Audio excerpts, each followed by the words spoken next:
Hey guys, it's Jason Snavely, certified wildlife biologist and founder and president of Drop-Tine Wildlife Consulting, the Drop-Tine Seed Company, and of course, Drop-Tine Podcast. Guys, I've 17 years private wildlife consultant, graduated from Mississippi State University, and one of the things I really enjoy doing is traveling the country and watching clients realize their dreams of taking a small piece of property and turning it into something really, really special.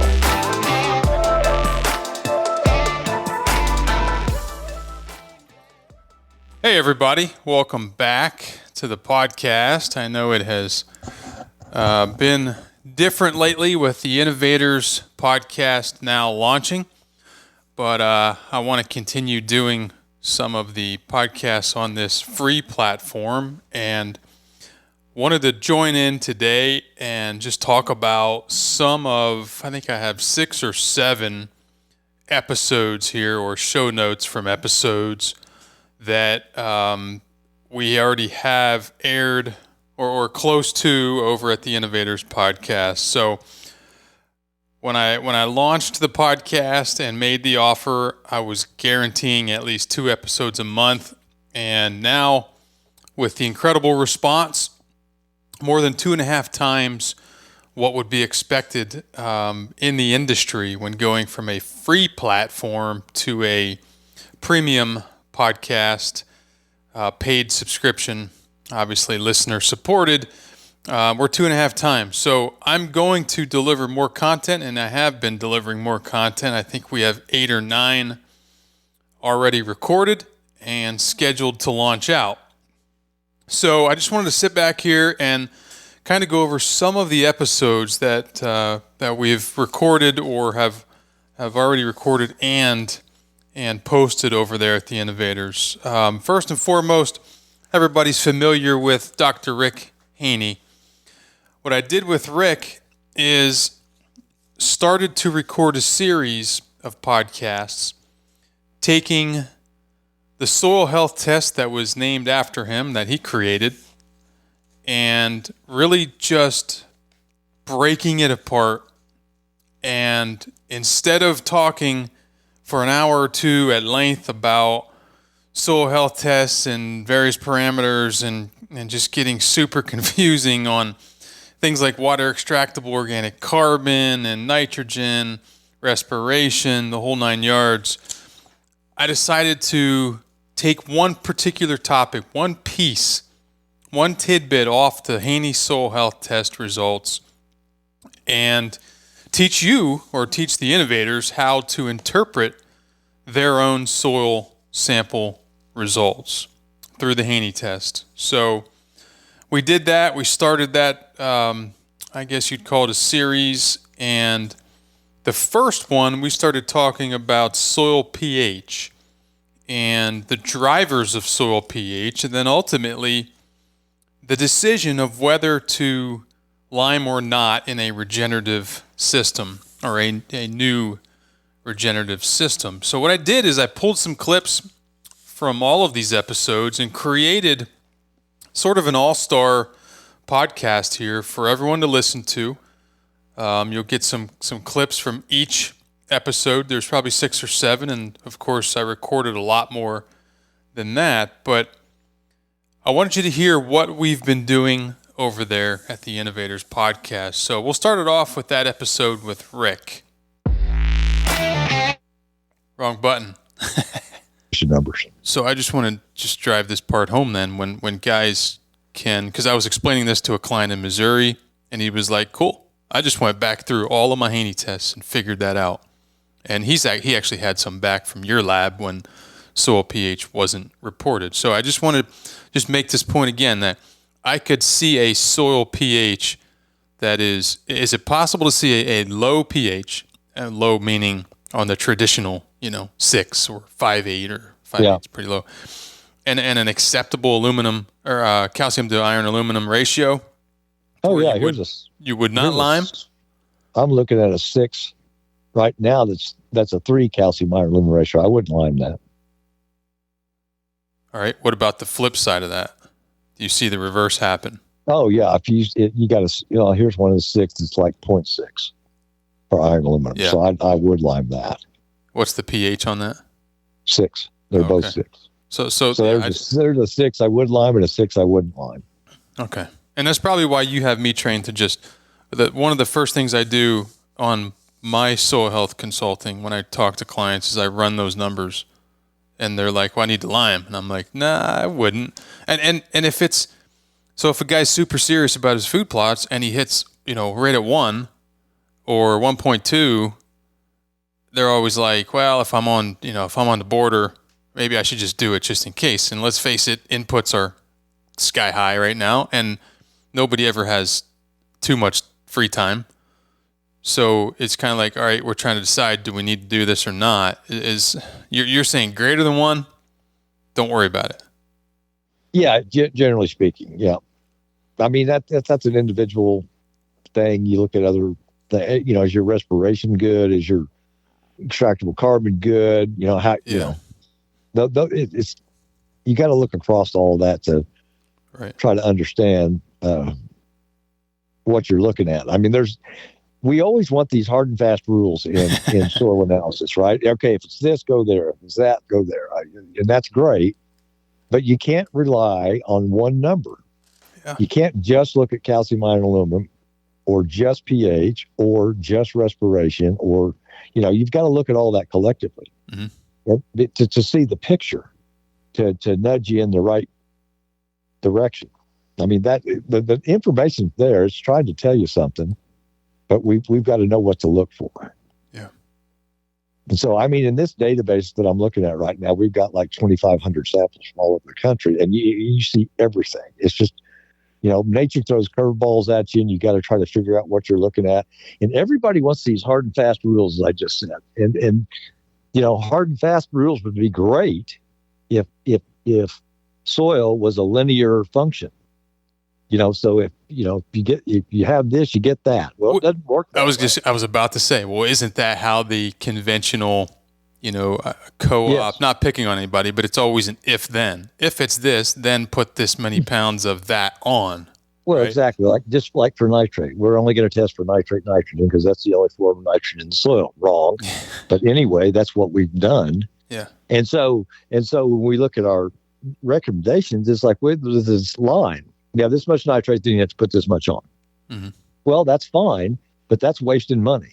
That's wasting the farmer's money, or rancher, or food plotter, or whoever. I mean, it's like, and I've always said that if we academics had to pay for the fertilizer we were recommending, we'd probably be way more concerned about, how accurate it was.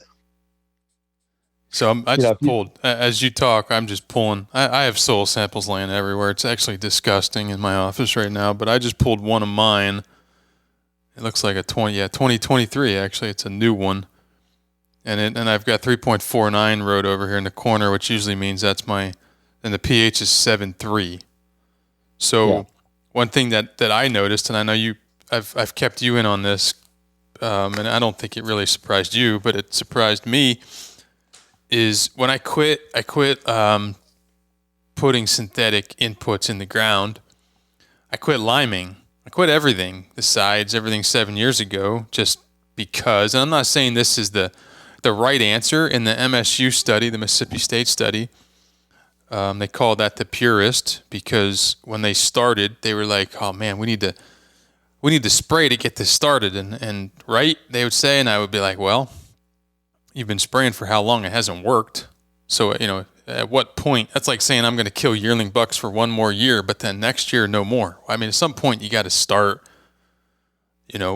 food plotting in nature's image. So they created the purist. Okay, we're going to do both. We're going to spray to get a good start, and then we're going to go with your approach, which is the purist approach. And I'm not saying that that's the right approach, but I don't know. I personally feel like when you think you're doing something wrong, you should go all the way to stop. Like you shouldn't be a wiener. Going back to that, you should go all the way, and you should let's throttle back and pump the brakes and see what we can do without this stuff. And we are now 7 to 10 years down the road, and it's very clear that we've been a lot harder on soils, and I guess just the ecology than we thought we were. To be honest with you.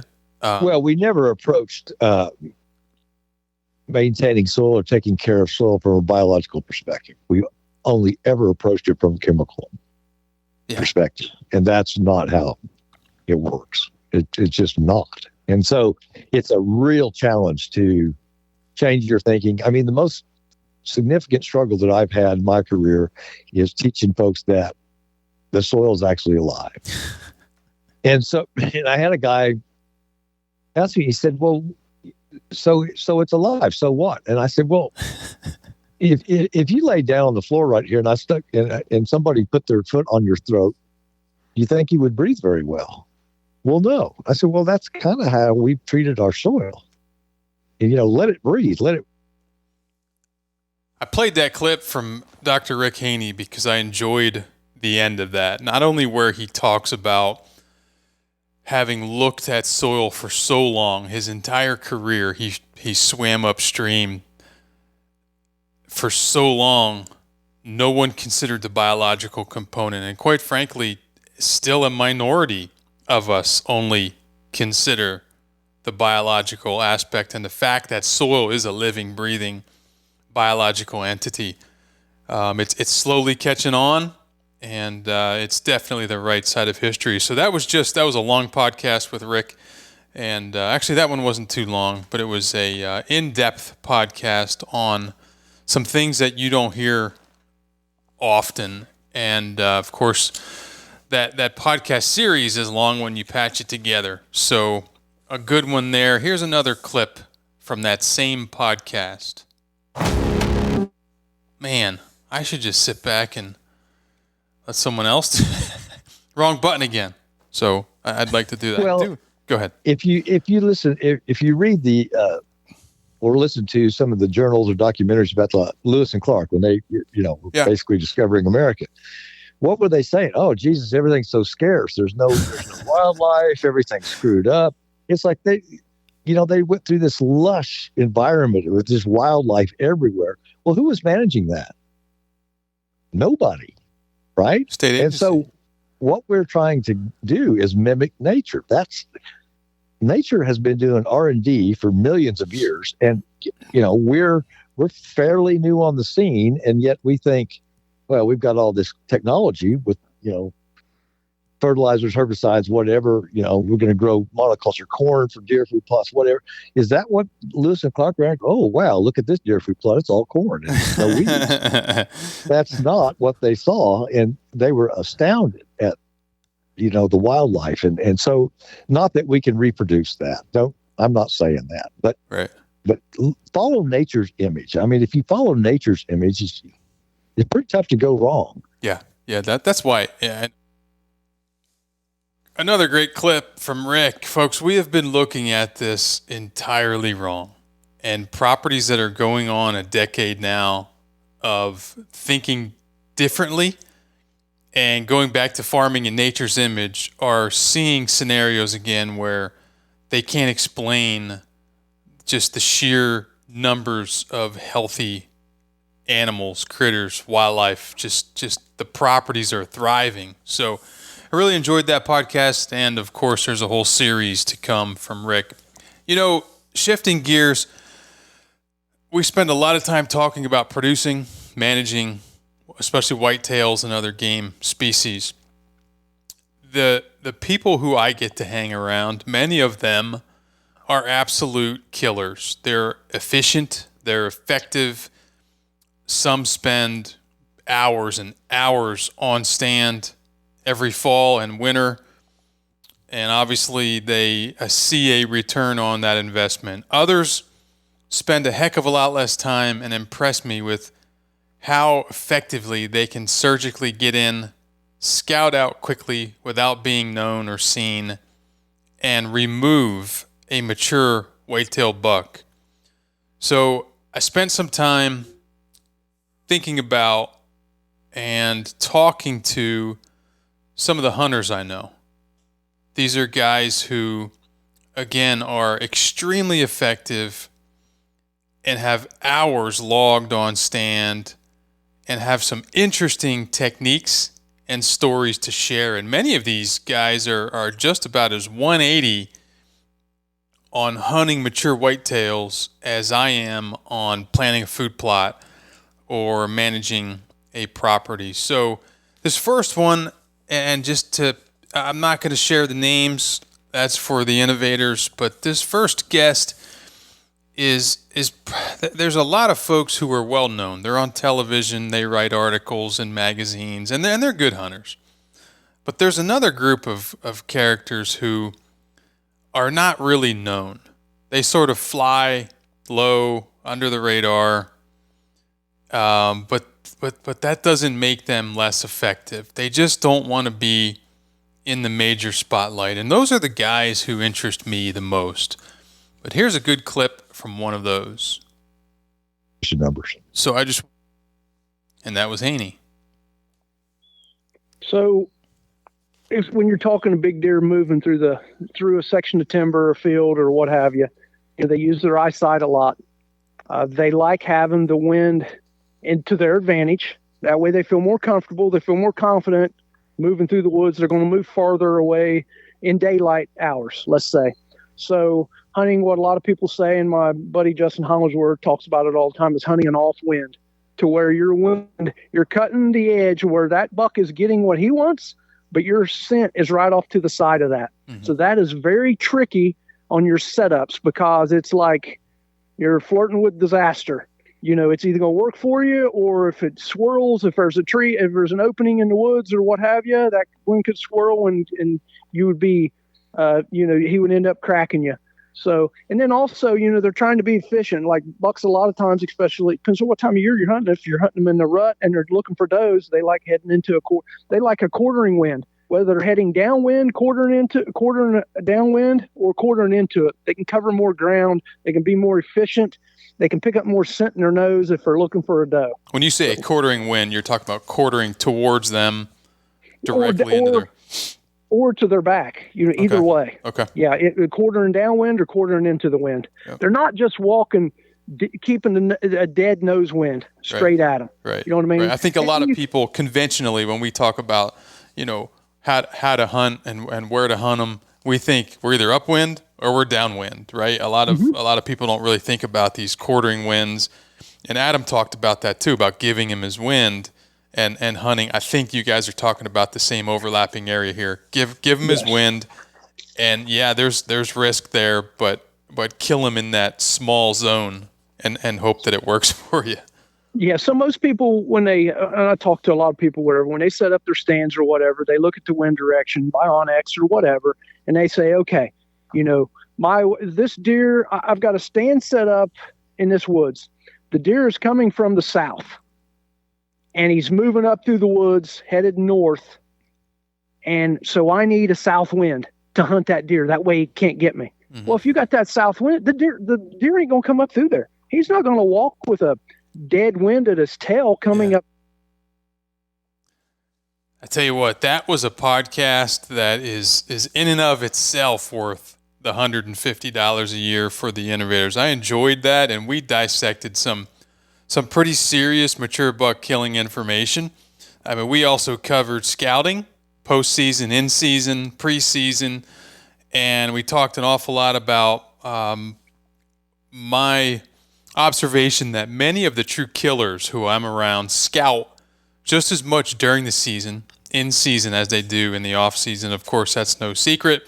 But we got into what that looks like with some strategies that you would probably think are absolutely bizarre and almost reckless that turned out to be very successful techniques for these guys who are consistently killing mature bucks. So we also talk about scouting tools like weather apps, moon guides, weather patterns, stagnant weather periods, different times to get in and kill, of course, and an awful lot on that particular topic. And I have more of the Hunters for the Hunter series podcasts lined up and that we're going to talk about here in the future. Hunting bedding areas. I'm still reading my notes here.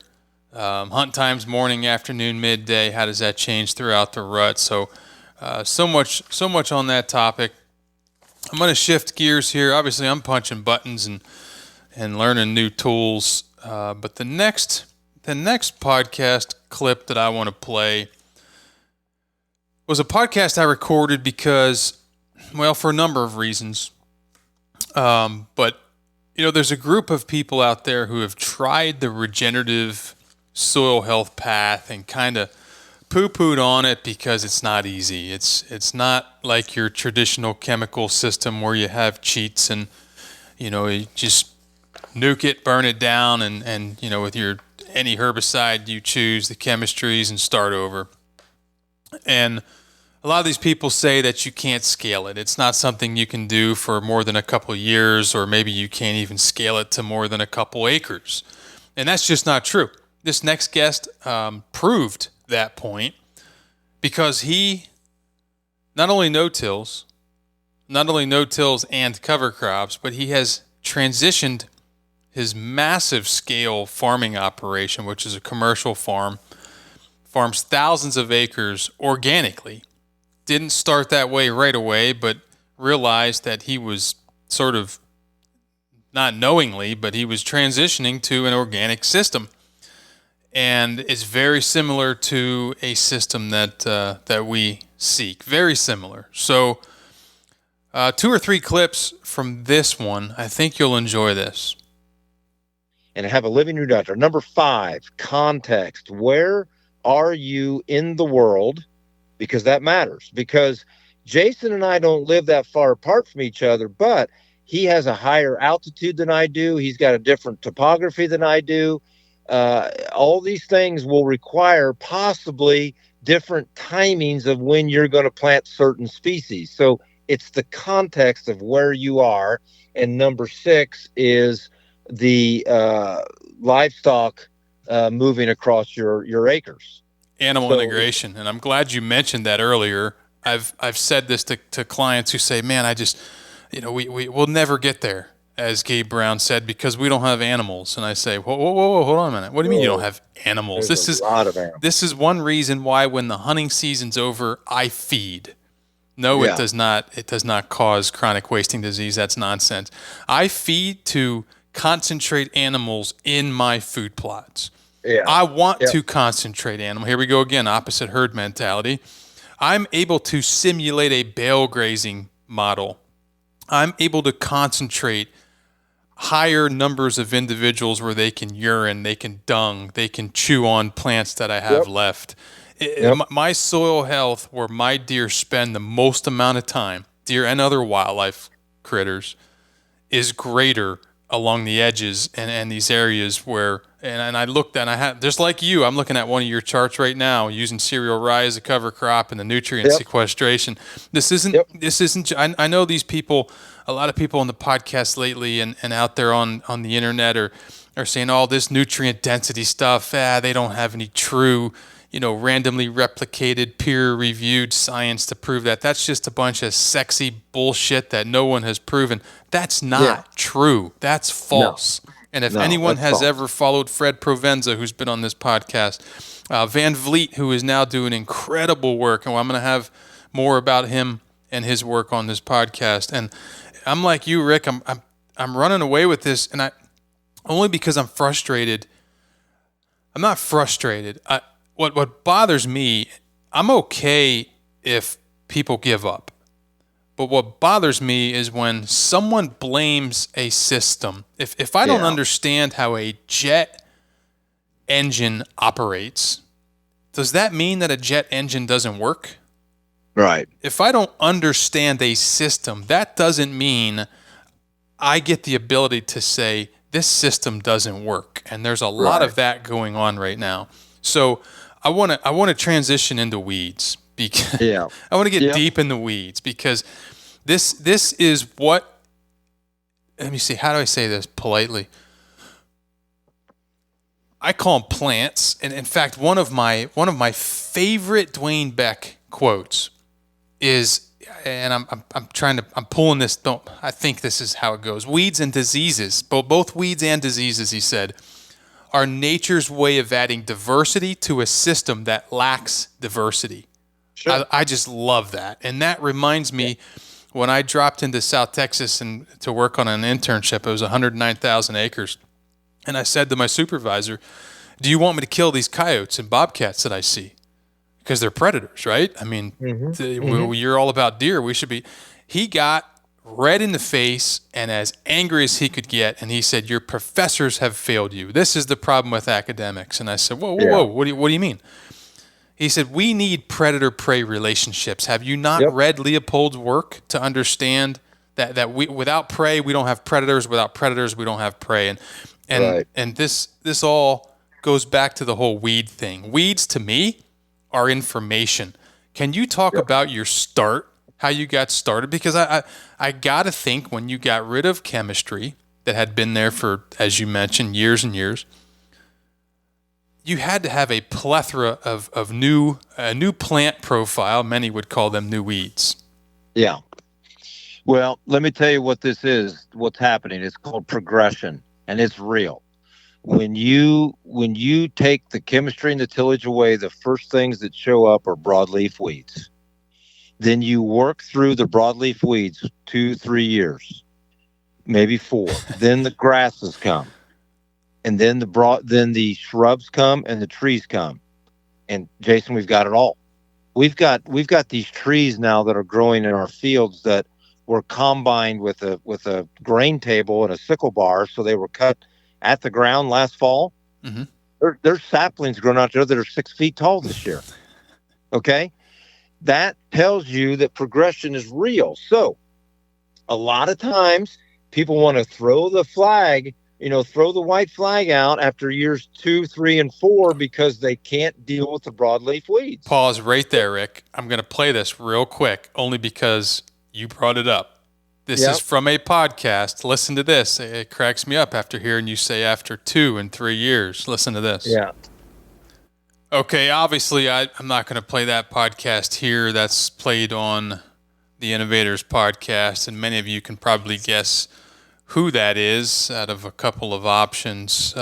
Again, people who don't understand how the system works, so they're blaming the system for not working. Completely asinine, doesn't make any sense. Just ignorance. So Rick and I talked about an awful lot there, sequestering nutrients, planting corn, etc., into standing cereal rye. Carbon nitrogen ratios, allelopathy. Gosh, I'm looking at my notes here. We got into an awful lot of planting at boot stage, and then coming back through, at anthesis, sometimes even 40 days later, when the beans are 4 to 8 inches tall. No burn down chemistry. You're talking about a guy, again, this is living. This isn't a food plot. This is how he pays the bills, supports a massive farming operation to the tune of 7,000 acres. So I'm going to go ahead and let's see if I can get this right. Play another one from the same guest. If you heard me slip up there, I mentioned his name. Back and clean up after 2 to 3 years. Rick, is that what you do? Okay. All right. We have been chemistry free now for 9 years, and we have fields right now that are in a combination of no tillage and no chemistry for 9 years. Obviously, we got fields that are being no-tilled for 18 years, but when you add in the taking away of the chemistry, we're at about 9 years each. And I'm telling you, if you come to our farm, are you going to see some broadleaf weeds? Yes, you will, but you're not going to see a lot. And if you do see broadleaf weeds, it's because something else happened. And what happened usually is the cover crop that was planted, either A, it didn't tiller, it winter killed, it didn't do something that you thought it was going to do. So that's when you have to be able to jump and go to other plans. I mean, in 2022, I went through 38 plans. And people say, well, this guy must be an idiot. If he had to go through 38 plans, he doesn't know what he's doing. Well, maybe that's true, but I want to look at it another way, where this is a living, dynamic, breathing system that should be changing every single day. Because if it's not changing, there's something wrong. You're stagnant, and that's not good. your field should change every day. If I pulled a Haney test, which I greatly use, I don't use any traditional soil testing, never will ever again. It's all Haney testing. If I pulled a Haney test today and I waited 3 weeks and pulled another Haney test in the same location, do you think I should see the same results? No. There's no way. You couldn't There's even no do way. that likely with the ST1. I know you have a soil talker. No. Yeah. So that's a good thing, though. Right. So now you have, and folks, you have to collect data. You have to collect data. Jason? You know, talking about the Haney test, I'm sure Ward Labs and others are having a heart attack over this, because sooner or later, all of these guys who refuse to use the Haney or are trying to use somebody else are going to have to use the true Haney test. There's only one lab who actually does the Haney test, only one lab who has Haney hired on to help make sure that it's conducted the way he developed it.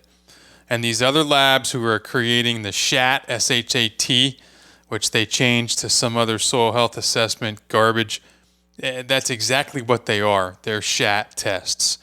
So it's going to be fun as we move forward.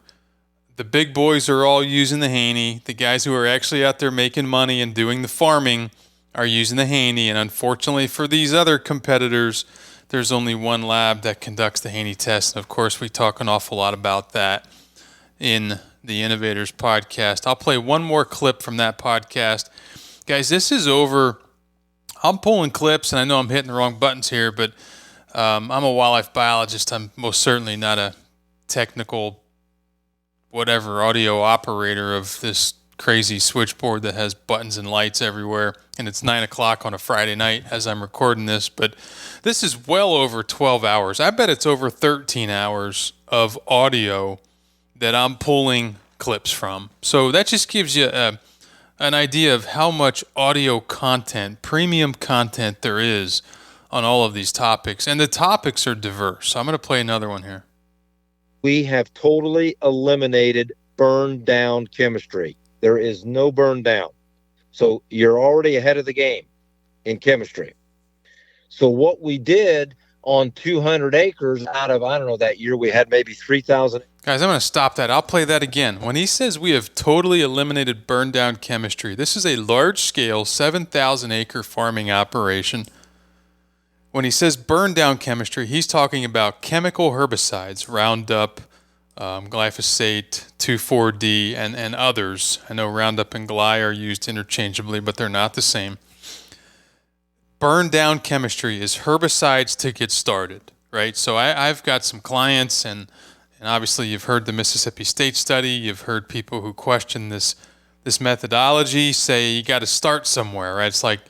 It's like building a house. The foundation has got to be clean. We've got to dump toxic sides on this foundation so we can actually see the plants that you want us to plant. I'm going to keep playing this, but that's what he means by burn down chemistry. He's eliminated herbicides, period.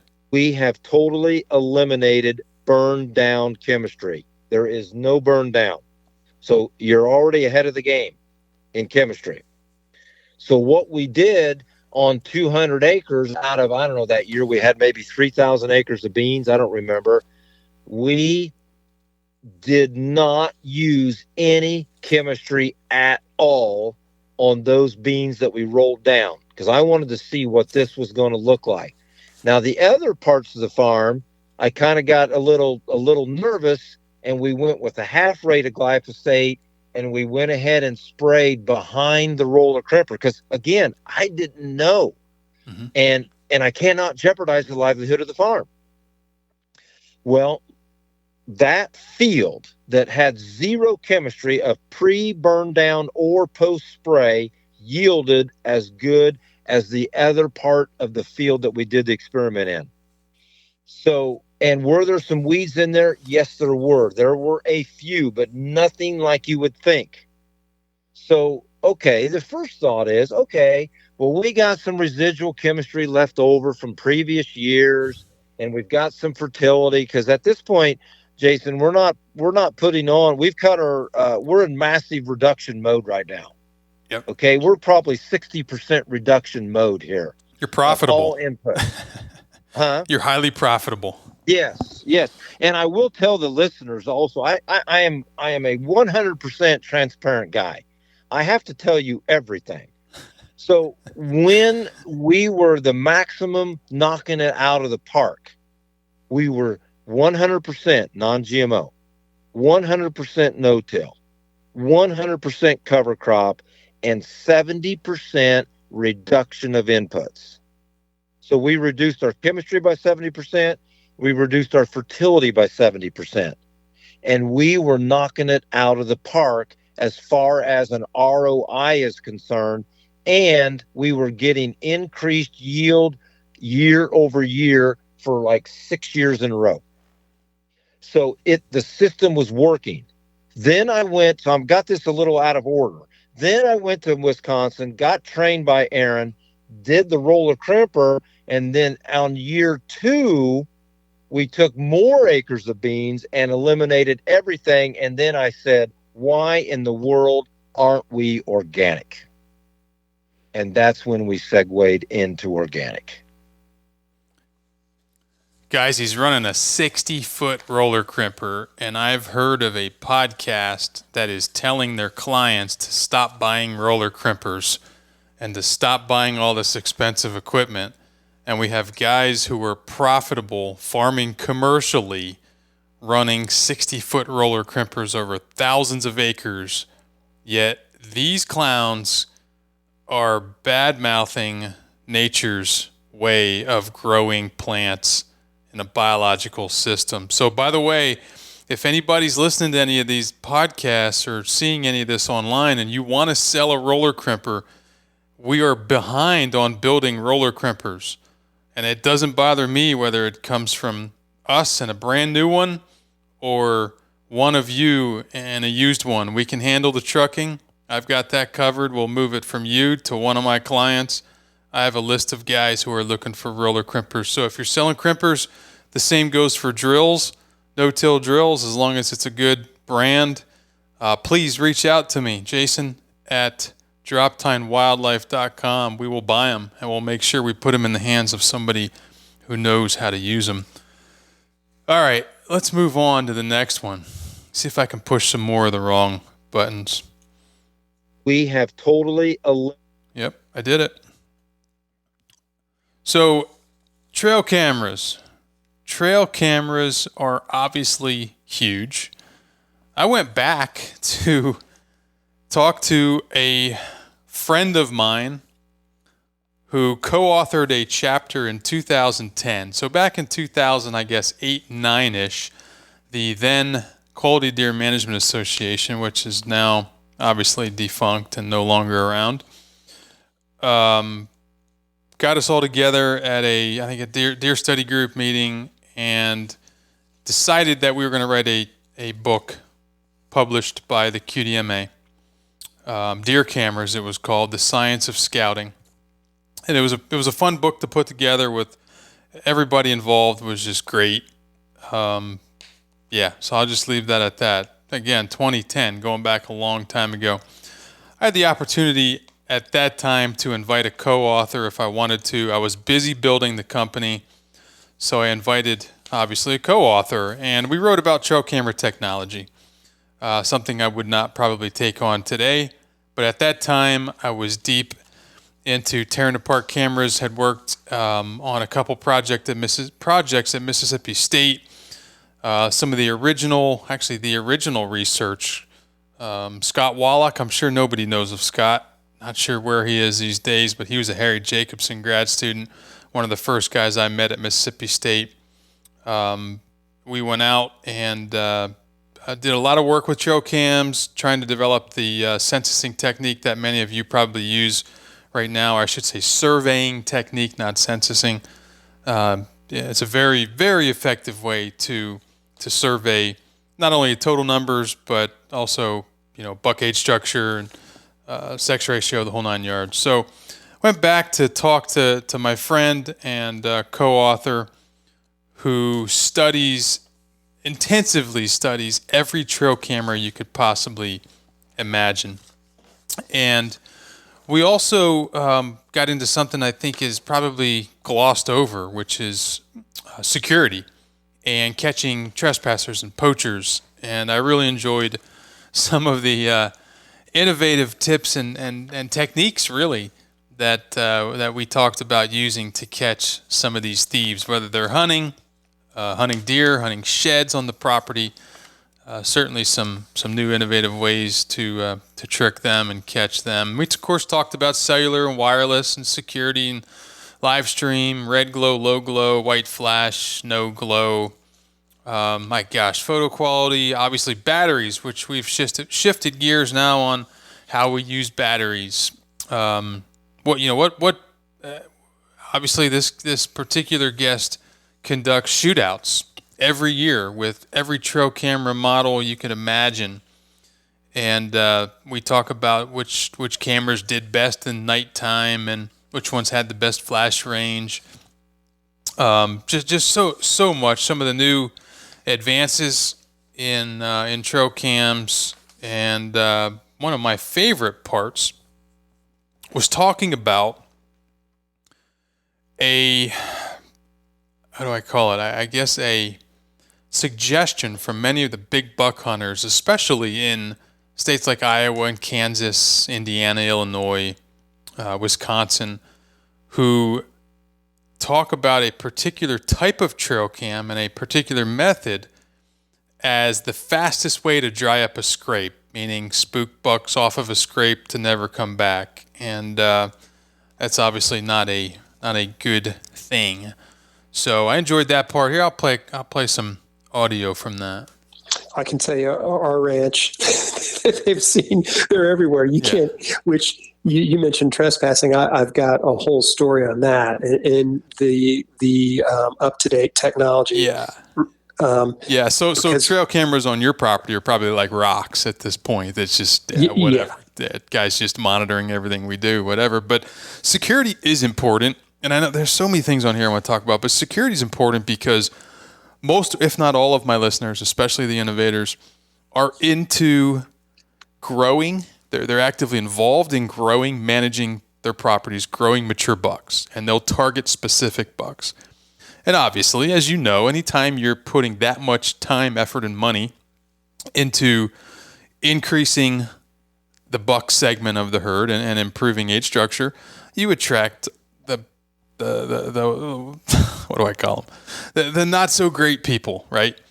So Can you talk to that whole point about trespassing, poachers, the whole nine yards? Absolutely, because I'm dealing with it right now, hot and heavy. So I'm so lucky to be involved in a property that we're in Springfield, Missouri, Bass Pro headquarters here, and Johnny Morris's dad started this property, and it was a multi-owner property back in the 60s, and I was lucky enough to buy into it about 10 years ago. And it's smack dab in the middle, surrounded by several other smaller properties who, until I started managing the property, thought that it was theirs, that they could, they had 700 acres they could hunt on. Mm-hmm. Sounds familiar. Yeah. And then, when we started putting essentially one camera per every 10 acres or even more densely, put out than that, we kind of curbed that. But here in the last 3 months, and we've got, we're lucky enough to have a spring-fed trout pond and stuff, and we got photos of two guys walking in at 3 a.m. and then walking out with an enormous stringer of fish. I don't even know how they carried it that far because they probably walked a mile. So we put out, our ranch manager put out photos and talked to the people in town, and all of a sudden, a couple days later, the exact path that those individuals took to walk in, and we got all their photos, all my cameras along that path ended up being, showing up missing, stolen. And that's when I kind of went from being, slightly upset to like, all right, now I'm on it. So, SpyPoint and several of the other manufacturers offer this too, but there's recognition software now. So when you get a cellular camera and you start using their app, several of these companies will allow you to say, oh, only send me pictures or alerts of a buck or of a hog. And in this particular instance, I said, only send me pictures if it's a human. And it works. And the funny thing is you said that's SpyPoint? That's SpyPoint, yeah. Which model or which camera specifically? It's the app. So okay.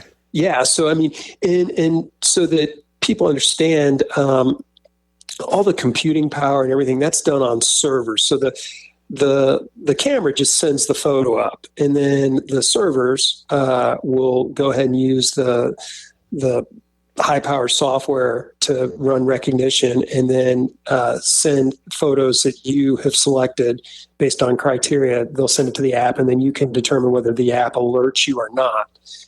Now, in this case, and this was last week, I was at a dinner party, and my phone automatically goes on silent at 10 o'clock.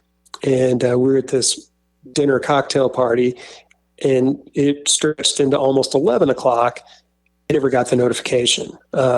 Landon, who works with me and who set up the cameras on the app for me, he got the notification, and he was calling me, but my phone was on silent.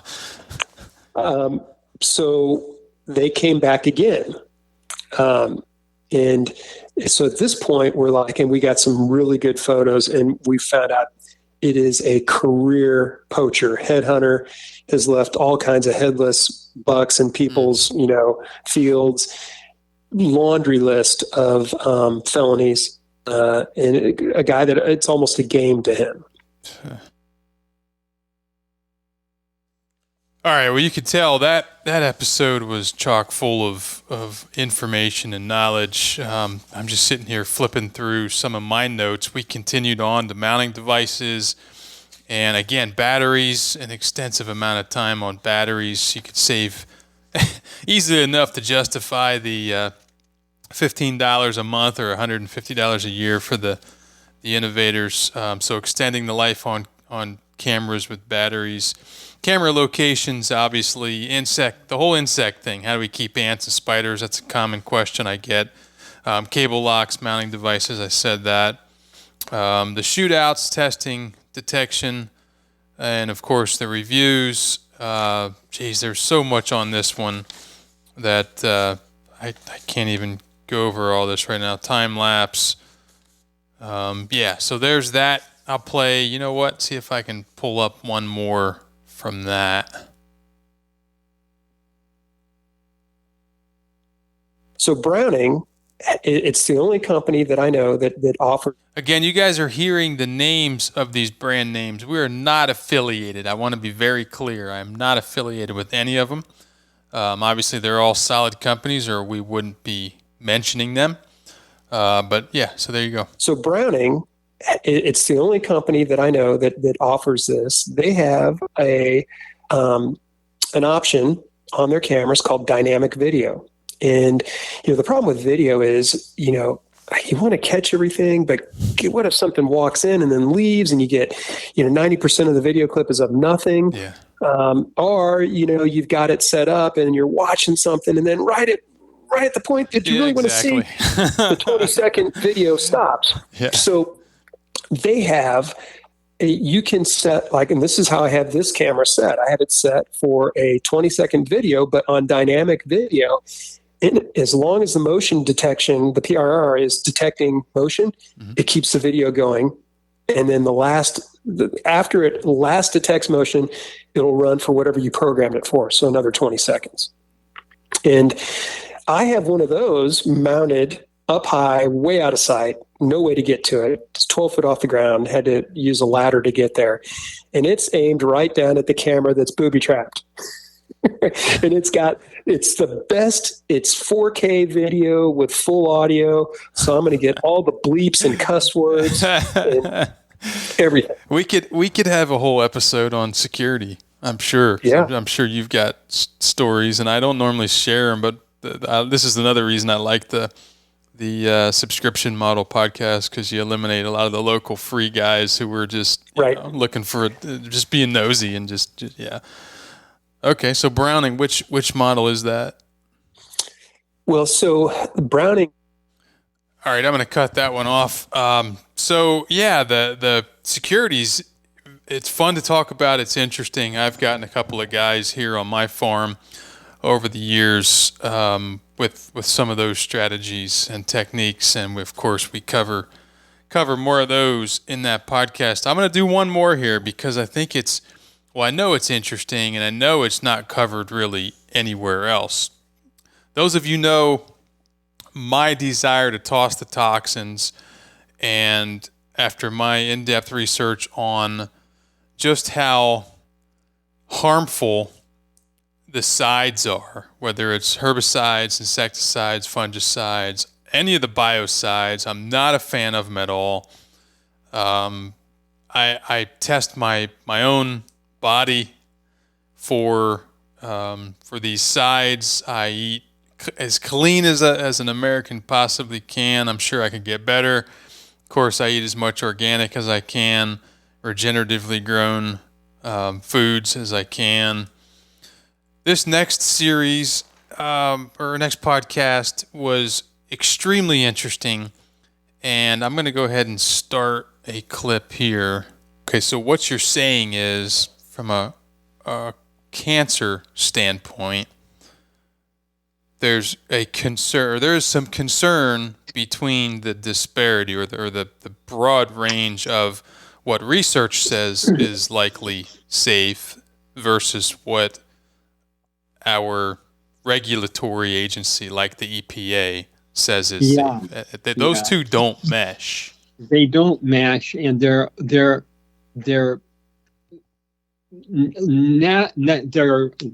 separated by literally orders of magnitude concentration. Can I ask the dumb question? Yeah. Why? Well, you know, this will basically it's because the regulators are. You've heard the term corporate capture. And that's what we have here is that regulatory capture is how I know. Regulatory capture. Absolutely. And that's what we're looking at here is regulatory capture that has put them in a position where they're letting things slip in that are not good for consumers. They're not good for your kids. They're not good for your pets. They're not good for the wildlife. And it's just it's a shame that it's happening in our culture. And do you have any? So the context surrounding this particular episode is a testing lab that can look at things like your hair, your urine, your soil, etc., to determine the presence of glyphosate. And we discuss again a lot of information, but we talk about gly levels that can be found in the urine, and I talk about my test results. We talk about AMPA, which is a primary metabolite of gly. We talk a little bit about eliminating or basically cleaning the body and the system. This is what I'm currently working on with properties that I work with, and of course, there's a whole lot more on EPA levels. We get through total effective glyphosate levels. So extremely interesting. And let me see if I can get one more soundbite.